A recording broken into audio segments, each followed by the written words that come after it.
Bonjour à tous et bienvenue dans les Royaumes d'Ikea. Aujourd'hui, nouvelle vidéo pour présentation des listes pour le prochain rapport de bataille qui va arriver sur la chaîne entre mes Séraphons contre les Caradons d'Adrien. Donc voilà, donc les Séraphons, vous les avez déjà vus dans les anciennes vidéos, mais ici je vais faire une petite présentation rapide et on va plus s'attarder du coup sur l'armée d'Adrien qui joue au Caradon. Je sais que beaucoup voulaient en revoir sur la chaîne. Et bien, cette fois-ci, c'est pas moi qui vais les jouer, il est venu avec son armée. On avait hésité à faire Caradon contre Caradon, mais on n'était pas sûr que ça donne un super rapport de bataille. C'était plus le premier qui joue, celui qui joue en premier aurait eu un avantage ou plus au jet de dés vraiment qu'à la stratégie. Donc voilà, on est parti sur mes Séraphons contre Sicaron. Donc mes Séraphons, je vais jouer les cristallisés. Donc les cristallisés, c'est ceux qui existent vraiment, hein, pas ceux qui sont invoqués par le prêtre mage Slan. Donc, où ils vont avoir la grosse règle spéciale, c'est que chaque point de vie multiple qu'on va me faire va être réduit de 1, jusqu'à un minimum de 1. Ce qui va permettre du coup à avoir un bon, meilleur tanking sur tous mes monstres, bon pas les skins évidemment, mais sur tous mes monstres, contre toutes les armes qui peuvent faire beaucoup de dégâts. Je ne cible personne ici. Voilà.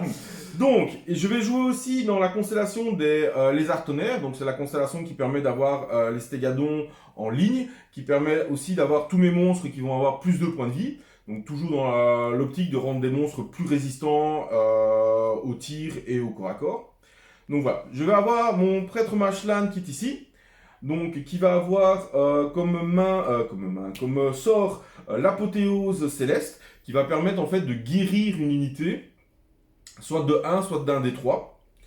Voilà, on va avoir son petit compagnon qui est ici, qui est le Sking Star Priest, qui va avoir la main de gloire pour donner des bonus pour toucher à une de mes unités. Je ne cible personne. Alors, je vais vers mon général, qui est le Saurus All Blood sur Carnosaur. Donc, il va avoir en fait le trait de commandement Primal War Beast, qui va donner une attaque aux attaques de la bestiole, ce qui est vraiment très fort. Et qui va avoir un fusil de conflagration, qui est un fusil qui peut fonctionner une fois sur deux, soit de faire des BM, soit de plus fonctionner sur la partie. Je vais avoir mon deuxième Saurus All Blood. Donc lui, je l'ai fait accompagner en fait un peu Carnosaur sauvage, accompagné de Skink, pour faire un peu comme dans Total War. Et pour aussi le différencier sur le champ de bataille de mon autre Saurus, pour pas avoir deux fois la même figurine. Voilà. Je vais avoir 3 fois des Skink, parce qu'il faut bien prendre des objectifs. 2 Stégadons, alors qu'ils vont avoir un superbe équipement armement contre mon adversaire, hein, c'est vraiment l'arme ultime. Donc ils ont des lance-flammes qui tirent à 8 pas, et qui fait que chaque figurine d'une unité que je vise à 8 pas, qui est dans cette aura, se prendra une BM sur 5+. Comme vous pouvez voir, il a énormément de grosses unités. Magnifique. Donc ça va être super utile. Je vais aussi avoir un Bastiladon, qui est ici. Je l'ai surnommé le tueur d'Archaon, hein. Dimanche passé, il a tué Archaon, donc tant qu'il meurt pas, on va lui donner ce petit surnom, hein. Il va pas vivre longtemps, mais à mon avis. Et une machine des dieux, qui voilà, peut faire quelques bonnes surprises et tout ça. Alors la machine des dieux, je m'auto-limite en fait, ou vu que ça c'est mon armée, je n'ai rien d'autre de pas, donc une des capacités de la machine des dieux, c'est de pouvoir, donc on fait un jet de dés, à 2D ou 3D, et ça fera un effet. Et l'un des effets, c'est d'invoquer 10 Saurus. Je n'ai pas 10 Saurus de pain, et je n'ai même pas non pain. Donc, si je tombe sur cet effet-là, ben, malheureusement, c'est un effet qui sera nul. Donc voilà. Donc, c'est un peu en désavantage pour moi, mais voilà, j'ai choisi de peindre ça. Je ne voulais pas de Saurus dans mon armée. On va jouer comme ça. Je vais passer la main à Adrien, et il va pouvoir vous montrer sa liste d'armées. Ok, donc moi je joue Caradron, j'ai une liste à peu près un peu moins de 2000 points. Et je joue la ville de Barakurbaz, ce qui va faire que mes 3 gunhullers ici deviennent des battle lines. La ville, ce qu'elle va m'apporter aussi, c'est qu'au début de la partie, je lance un dé et je choisis D3 de mes navires qui vont recevoir une partie d'Ethergold en plus, ce qui est assez intéressant. Non, c'est pas bien. Pas bien du tout. Faut pas que tu parles. Et l'autre avantage de la ville, c'est que quand j'utilise l'Ethergold, je n'ai pas le -1 à ma bravoure. Bon, je pense pas que ça va être ultra utile pour cette partie-ci, mais bon, voilà. C'est moins impactant parce que t'as pas de grosses unités en fait. Grosses unités. Ensuite, au niveau de mes QG, j'en ai 2. Je joue quasi les must-have, j'ai envie de dire, dans les armées Caradron, qui est l'Entry Master avec le Dirigible Suit, qui va être mon général, et comme trait de commandement, je lui ai donné le Tough Feather Boots, qui va lui donner 2 PV en plus, qui va monter à 10 PV. Donc bon, il vaut bien tanky, qui fait bien mal. C'est bizarre, on dirait le mien. Vas-y, je vois pas de quoi tu parles. Il a les mêmes équipements. L'autre général qui est quasi un must-have, je trouve, dans l'armée Caradron, c'est l'amiral, qui lui va avoir ma deuxième artefact. J'ai oublié de préciser pour l'Enigma Master, son artefact à lui, c'est les bombes à phosphore, qui en gros, je lance un dé au début de la phase de combat. Oh, t'as mis les bombes. Vide. Oui, c'est trop bien. Hein.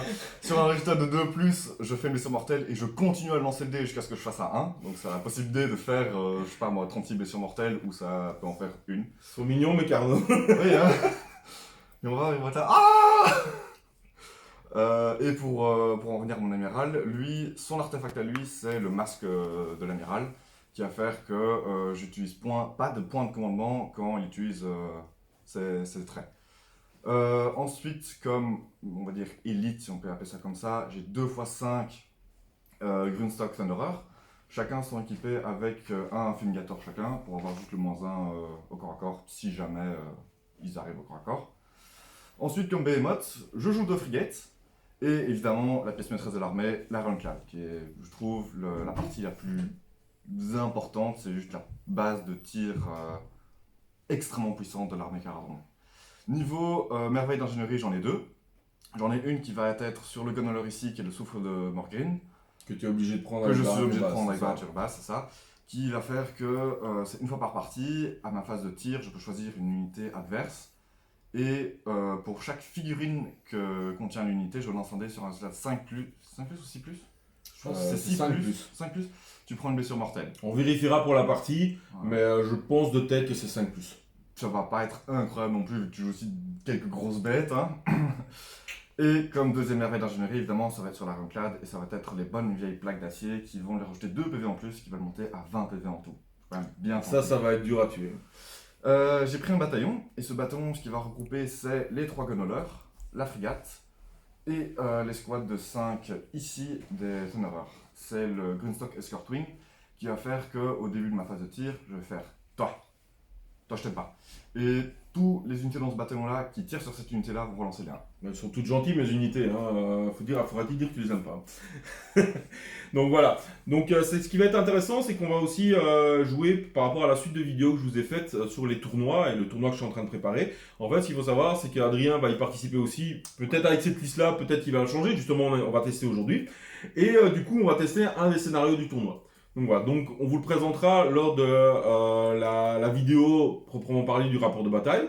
Donc voilà. Ce qui est intéressant aussi à remarquer, c'est que, c'est pour ça que je tiquais sur la bombe à phosphore, c'est que depuis le nouveau manuel du général, en fait, donc on n'a plus accès aux artefacts de Manine Sorcery. Et donc, effectivement, ce petit bonhomme-là, en fait, on a toujours joué avec l'amulette éthérée.